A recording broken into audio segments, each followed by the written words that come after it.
Good morning. This is Jason Dean coming live at you again for another Film Fanatic Bonanza. It is about 9 o'clock on a Tuesday. Hope everyone's doing good. It's a pretty beautiful day today so far.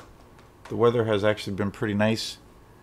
We did get quite a bit of rain yesterday, so it was pretty sporadic. We were outside for a while at work with the kiddos, but then it started raining, and so then we were inside the rest of the day. And then it kind of got nice again for the rest of the day, or at least for a couple hours, and then in the evening, late daytime, it started raining again. So crazy, crazy weather patterns. But today it's pretty nice so far. So this is the stunning conclusion to the coverage of a really awesome franchise. That is the Road Warrior Mad Max franchise. The one movie franchises, I'm a big fan of really good film franchises, and when you have a whole franchise, it's hard to find. It's pretty rare, I feel, when you have a franchise that is just through and through, where every movie in that respective franchise just rocks, and that it's all really, really consistent. For the most part, you can't really find it anywhere. My favorite film franchise of all time is the Friday 13th franchise. I just love that movie series. It's, part of it, a big part of it for me is the nostalgic reasons. Those movies were part of my regular steady diet as a kid, basically. All of the Friday 13th movies. I grew up watching those. Those are pretty much like the first slasher movies I ever got exposed to.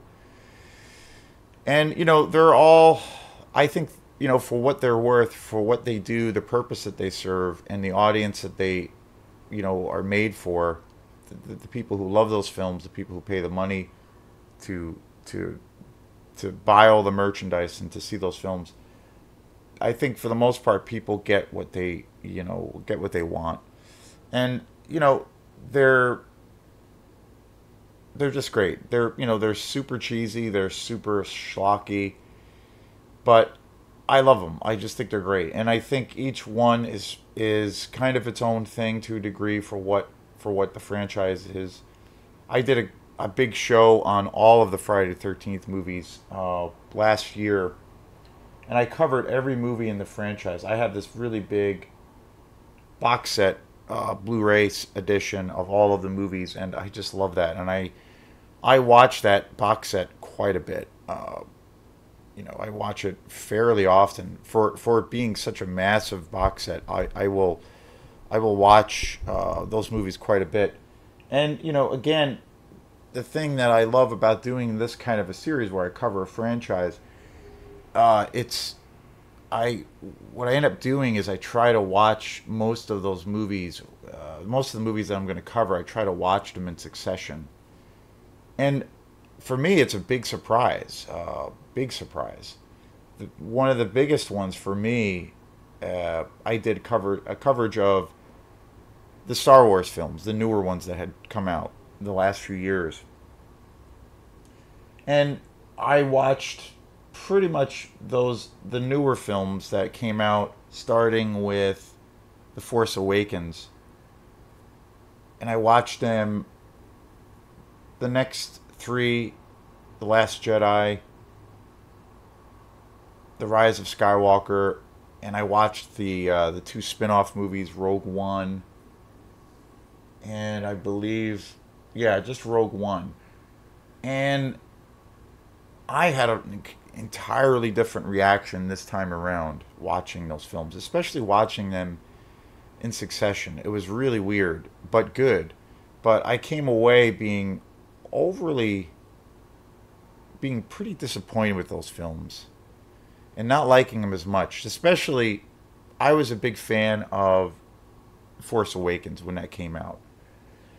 But I hadn't seen it in a couple of years, and I watched it in succession with the other movies, and it's probably the best one out of the franchise, but I was really surprised at how I reacted towards the other movies, where I was really the biggest one for me was that I did not make it all the way through the second one, Last Jedi. Um, I found that movie to be kind of an awful experience. I thought it was okay. I liked some of it quite a bit when I remember seeing that in the theater. I saw all three of those movies, the rise, including the Rise of Skywalker. I saw all three of those movies in the theater.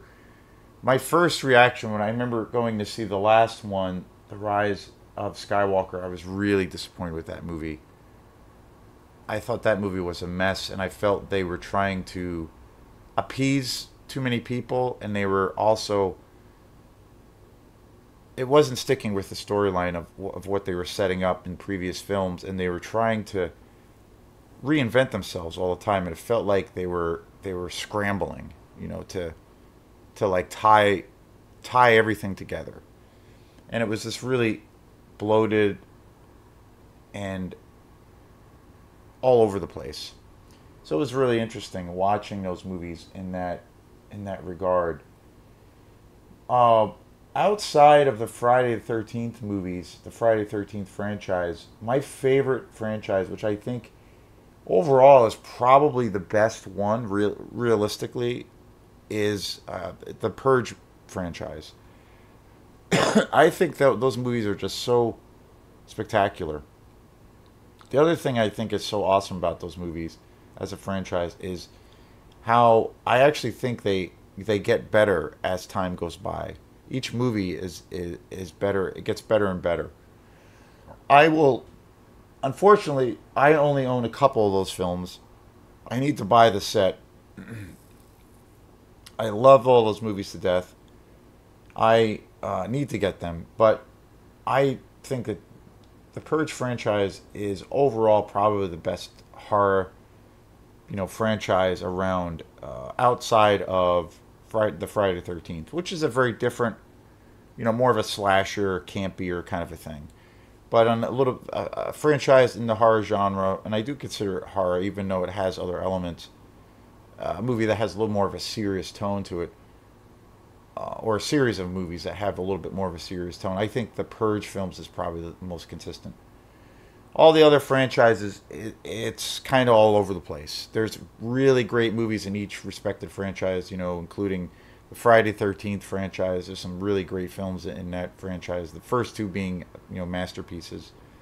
The Halloween franchise, there's some really great films in that franchise, but there's some that are just really awful. It's all over the place. Not a lot of consistency. So, it's it's a tough thing. Other franchises, the Alien franchise is one that I feel is really one that went off the rails. Of course, the first two legendary films, but after that, it's all kind of a shit show. The Godfather movies, I think, first two, especially the first one, first Godfather being my favorite movie of all time. Those two movies are just masterpieces, but the third one is okay. It's got some moments to it where it kind of makes me cringe, but not obviously. I think that movie has gotten beaten up a little bit too much, but the third Godfather movie, but overall, it's not nowhere near as good as the first two. So it's really tough. The Terminator series, I think, is really, really off the rails. The first one being an iconic classic. But after the first one, I feel like all those movies are just really, like, in the shitter. It's really, really hard to find a franchise where things are pretty consistent. I think I did coverage of some of the James Bond movies. I think with Daniel Craig, those are pretty awesome, with the exception of Quantum of Solace. All the other three movies are just amazing. But, and I have to still finish some of those films in that series. But this newer franchise I've been covering has been the Mad Max franchise. And I think also it's a great example of pretty much it being all of the films being amazing, with the exception of one movie I'm not going to cover is Mad Max Beyond Thunderdome, which I think is a, you know, kind of a kind of a turd of a movie, kind of a big joke. I'm not sure what happened with that film. Of course, it stars Tina Turner. It's pretty rough, and it doesn't have really any of the um, intensity of the other films at all. Pretty unforgettable. So I'm not reviewing that one. But I finished up yesterday with my favorite movie out of the franchise, and that is The Road Warrior, which I just think is a masterpiece.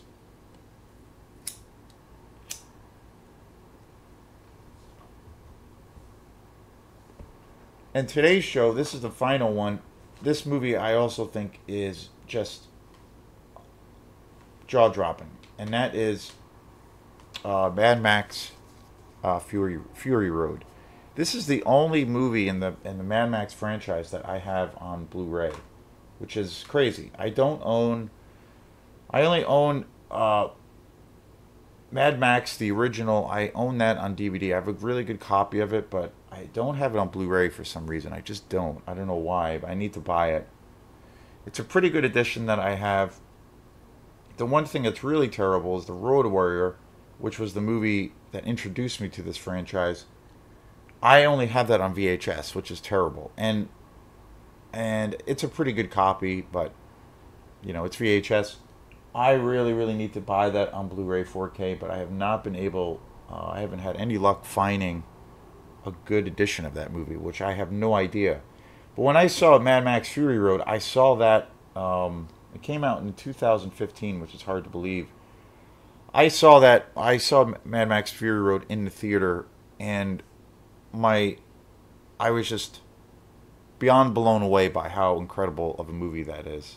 And I remember the minute it came out on Blu-ray, I bought it. I bought it brand new, and it was easy to find, and I got it right away. This movie commercially was huge. This was definitely the biggest one in the franchise. It set some massive records.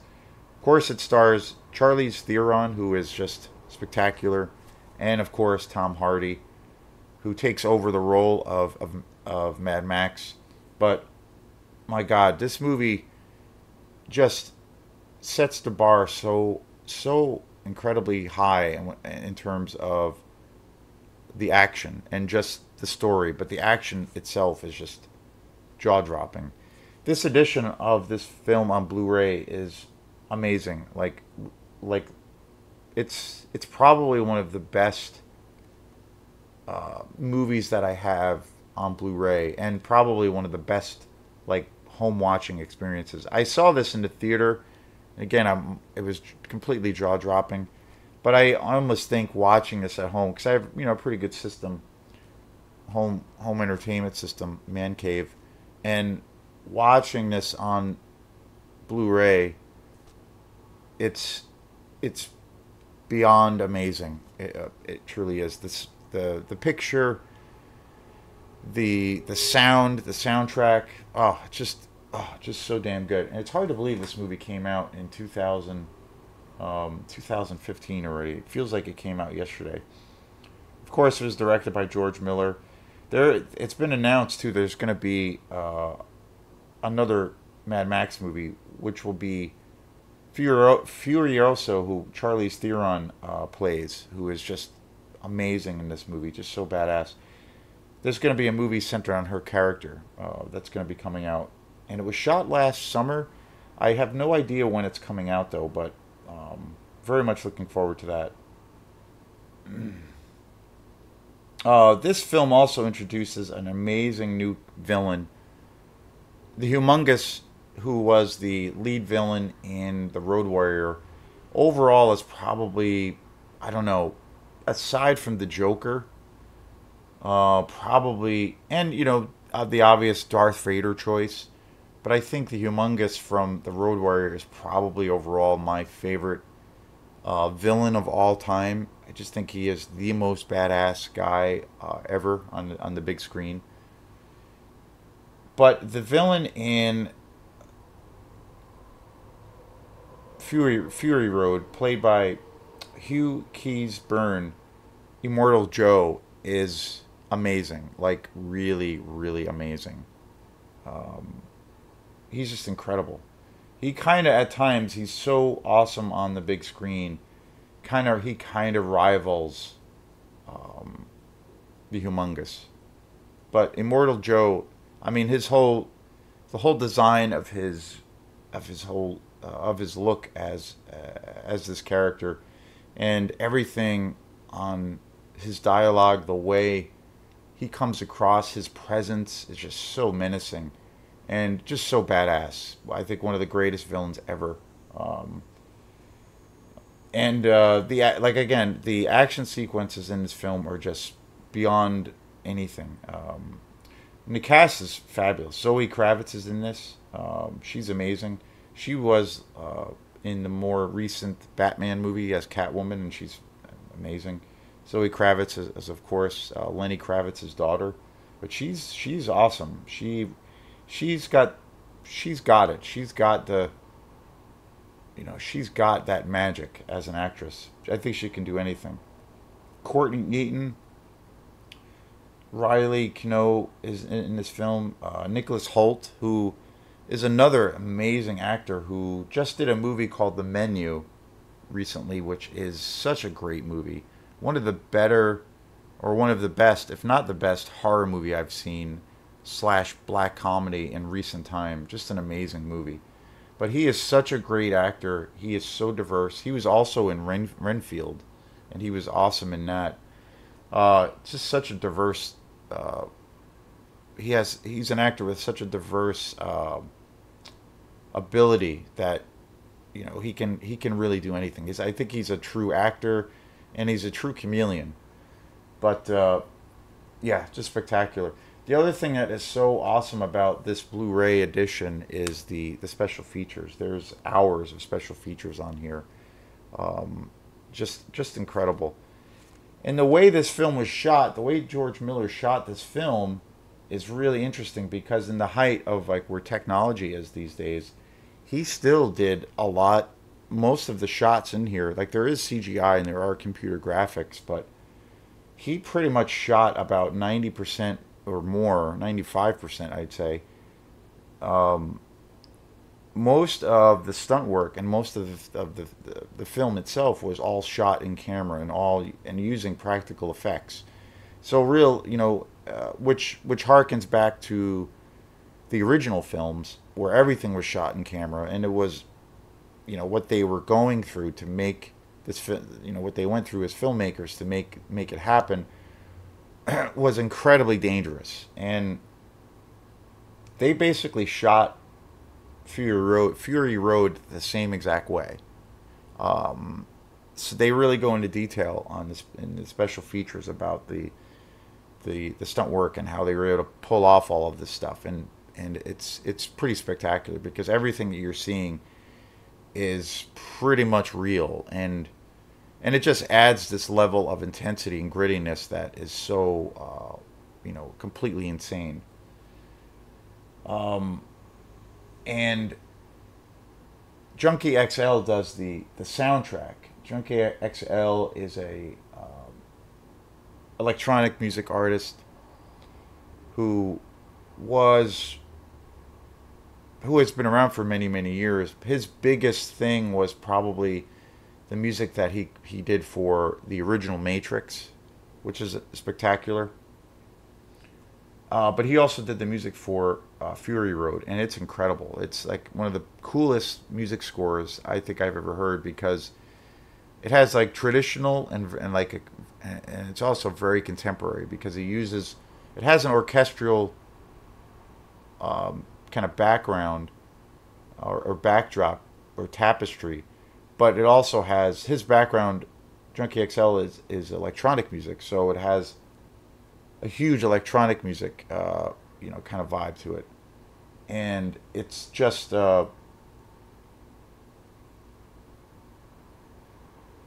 spectacular. The other thing that's so awesome is it actually has like dubstep elements, which I think is just Super, super awesome.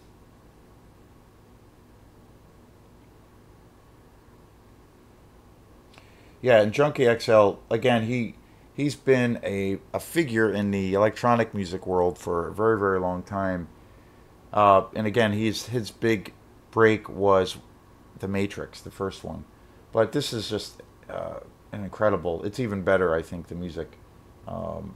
True example of the music is so powerful in this movie that it acts like a character. So yeah, can't can't praise this movie enough. Overall from a technical side and everything, it's probably the best movie in the franchise. I still go back to the Road Warrior being my favorite overall, and of course Mad Max is just amazing.